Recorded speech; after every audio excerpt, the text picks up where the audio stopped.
I stood in the middle of my kitchen yesterday, staring at a toaster I've owned for 15 years, and I had no idea why I was there. The air in the room suddenly felt heavy. That cold, sharp panic started crawling up my spine, making my hands shake. I wasn't just forgetting my keys. I was completely lost in a room I've spent half my life in. My daughter walked in and asked if I was okay. I couldn't tell her the truth. I couldn't tell her that my brain had just quit. So, I did what I always do now. I started opening random drawers. I moved the silverware around and checked the bread box, pretending I was looking for something specific. I put on this little performance just so she wouldn't see the terror in my eyes. I was acting like a guest in my own home, terrified of being caught. It's the most lonely feeling in the world.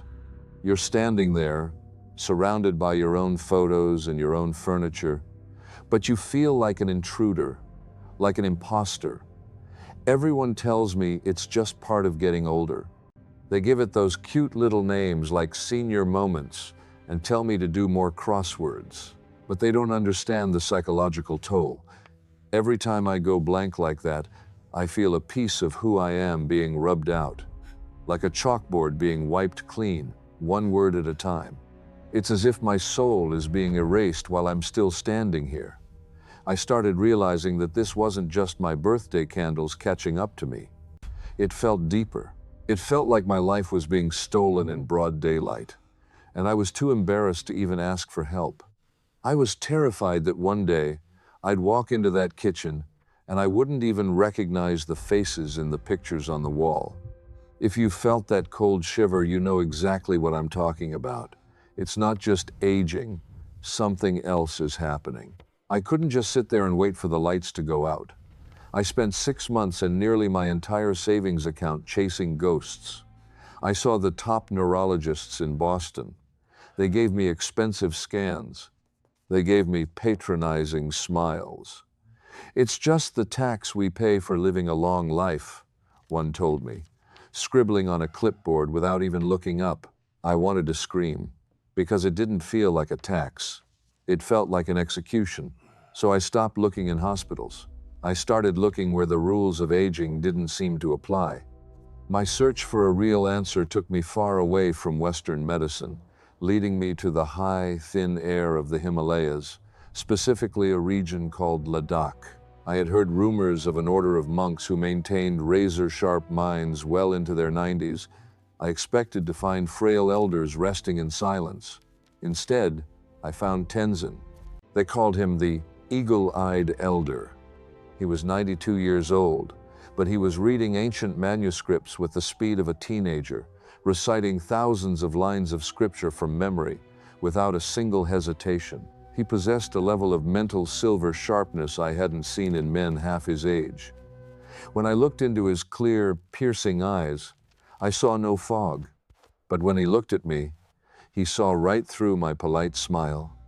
"You have the heavy head," he told me. "The gray wool has pulled itself over your eyes." I asked him what kind of memory puzzles he did, or what herbs he took. Tenzin just shook his head softly. "You think the mind is a muscle that is tired," he said, "but it is not tired. It is just dirty." He explained that our brains aren't breaking down like a rusting machine. They are being suffocated. Every night, our biological processes leave behind a toxic residue, a kind of metabolic waste. Tenzin called it the soul fog, but modern neurologists are just now starting to call it brain soot, or amyloid beta. In a healthy, young brain, a nightly cleaning crew washes this soot away while you sleep. But as we get older, and as we bombard our bodies with modern stress, processed breakfasts, and artificial lights, that cleaning crew goes on strike. The soot builds up. It coats your neural pathways in a gray, sticky film.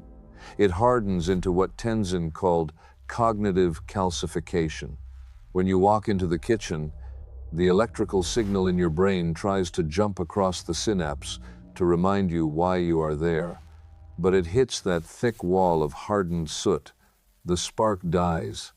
The memory vanishes. You don't need 20 years of silence, Tenzin whispered.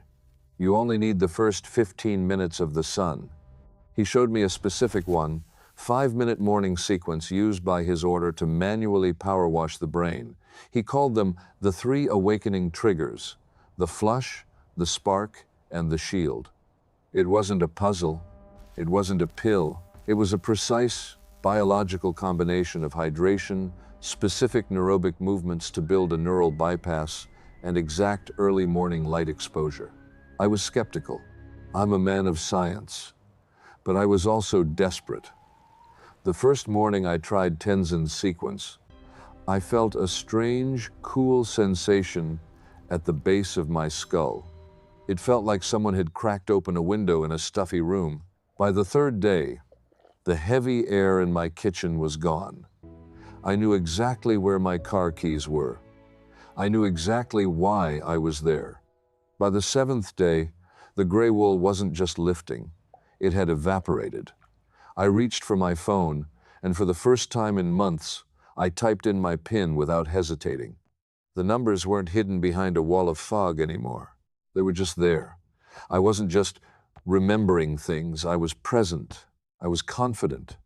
I felt like the real me had finally woken up from a long, confusing nap. Tenzin's protocol didn't just clean the old, clogged pipes in my brain. The spark trigger forced my brain to build a brand new, high-speed highway right over the damaged ones, a true neural bypass.